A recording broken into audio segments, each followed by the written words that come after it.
Hello there and welcome. Now, I eat a lot of chicken as part of my diet for various reasons, and I noticed recently, it's probably been a problem for years, but I noticed recently that I was buying far more chicken than what I thought I needed to. So I did a bit of an experiment to figure out how much chicken or weight of chicken do I lose as part of the preparation and cooking aspect. Now, the results really disappointed me. They were so surprising.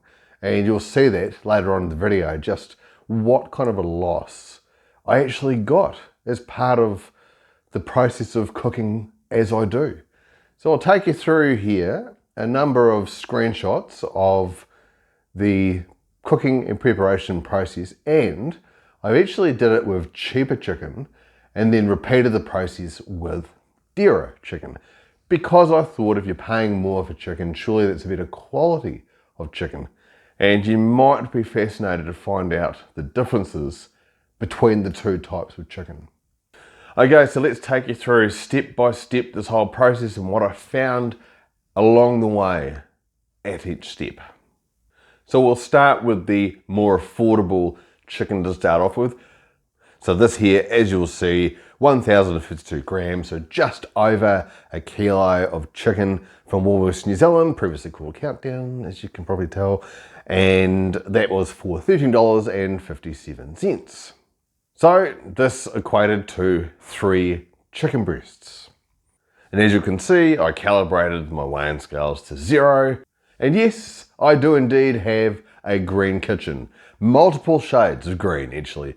Not my choice. It came with the house when we bought it, and it's a little low on the priority list to change at the moment. And now for the first shock of the experiment. As you will see here, that it turns out I bought 945 grams of chicken breast, not the 152 grams that I thought that I had.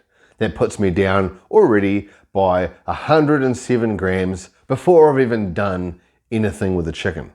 So this is a 10% loss by simply taking chicken out of the tray. Perhaps the tray itself weighed 107 grams. I haven't weighed that out. Probably should have done, but I didn't. So it's either the tray weighs that or they just knock off 107 grams to make you think you're buying more. Who knows? So this is part of my preparation process, is the cooked chicken or the chicken that will be cooked is to the right and the wastage is to the left.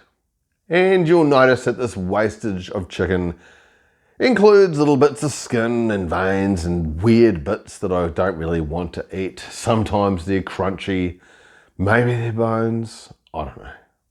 But I wouldn't eat it, so therefore it's wastage. So this wastage turns out to be roughly, well, it is 94 grams. So that is about 9.9% of the weight of the chicken. So I've lost another 94 grams on top of the 107 grams so far. And as part of my preparation process, even more so, I lay out the chicken I do intend to cook into my Tupperware. I then marinate it. Because of the room constraints, I then have to put more chicken on top of the chicken, and then I marinate that as well. And then that is the end of the marinating process. Thankfully, because it's incredibly annoying. And no, I don't enjoy spending hours of my time cooking or preparing chicken, contrary to belief. So now this is where it starts to get interesting. I calibrated the scales with my Tupperware on it. And then hot off the press, here comes the number. It comes to a total of 564 grams that remain out of all the chicken that I cooked. And a little birdie told me, let the chicken cool down because you'll probably lose even more weight. So I did just that. And these are the results. It cooled down and it dropped again to now 552 grams. Absurd.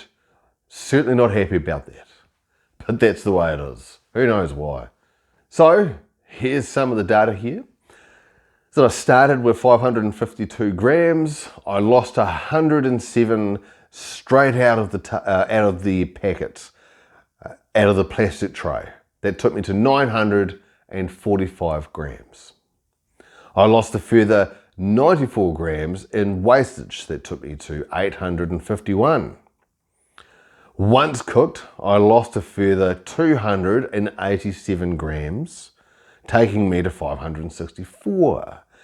And then I let the cooling process take place, which lost a further 12 grams, giving me 552 grams from the 1,052 that I thought that I bought off the shelf.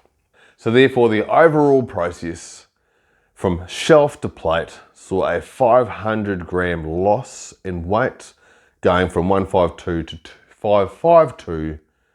That is a 47.5% loss. 47.5% loss. So there you go. So you might as well double the cost of chicken per kilo when you're thinking about budgeting or trying to figure out how much chicken you actually need in order to consume the amount that you want. Because 47% loss, pretty much half, is just insane. Right, so the Dera chicken then. Repeat that process. I won't go through all the steps again, because you probably got it the first time.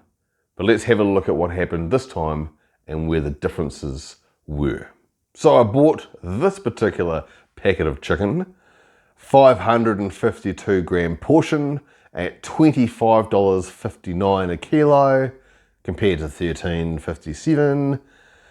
So that was $12.02 dearer per kilo. And now this time from the shelf to the weighing scale, it came out at 524 grams, which represented a 28 gram loss, or just 5% of the original packet weight that was lost. And then the same process again. The chicken I was going to cook on the right and the scraps on the left. And this time, as you'll see with the scraps, it came out to be 40 grams this time, which is 7.6% loss, compared to that of a 9.9% loss last time. Maybe it's better quality chicken, who knows? So then I went ahead and did the preparation part, laying the chicken out, marinating it, getting it all ready for cooking, as you can see here. And now, here's the magic number. After the cooking process, we're looking at 319 grams, which is a 39% loss of its original weight. And no, I'm not happy about this either. And that very same birdie from last time told me, let it cool. So I did. And then this is what happens. The weight dropped down to 306 grams. That's a further 4% loss in the weight through cooling. So let's just go through these numbers again, put them all together so that we can make a bit of sense of them, or at least maybe we can. So 552 was the starting weight, 28 grams of loss straight out of the plastic tray, taking us to 524. So from that point on, my fault perhaps, but look, I like to eat nice chicken, 40 grams of wastage taking us to 484. So once I cooked it, I lost 165 grams. Took me to 319. And then the cooling process, a further 13 grams, taking me to 306 from that 552 starting point. So overall, from shelf to plate, saw a 246 gram loss. And that took me from 552 down to 306.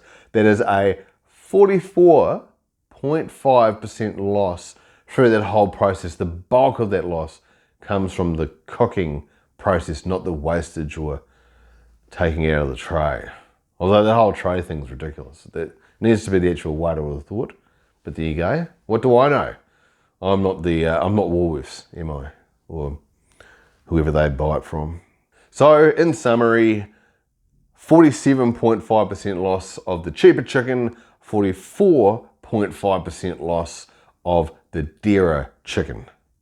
So, does the price really matter? Do you actually buy better chicken that's going to be pumped full of less whatever that you lose during the cooking process? I don't know. But it's good to do that experiment, and it's good to know the actual numbers I'm dealing with, because now I know why I've been running out of chicken. Because it's probably gone in water weight or something, I don't know. So I'm essentially now going to have to buy double the chicken that I thought, or just a little bit less than double, and then I should be okay. So if you ever experienced this yourself or done this experiment, what numbers did you come up with? And maybe the cooking process is different to mine, and therefore you'll maybe lose less chicken than me. Maybe you lose nothing coming out of the tray, or maybe you yourself have experienced this yourself, and maybe the tray weight is included in the product weight. The product being the chicken breast and the packaging. I don't know. Be interesting to know what your thoughts are. Leave it in the comment below. So if this has been interesting to you, as much as it's been disappointing for me, then leave a like, and if you wouldn't mind subscribing, very grateful for you. Right, catch you later.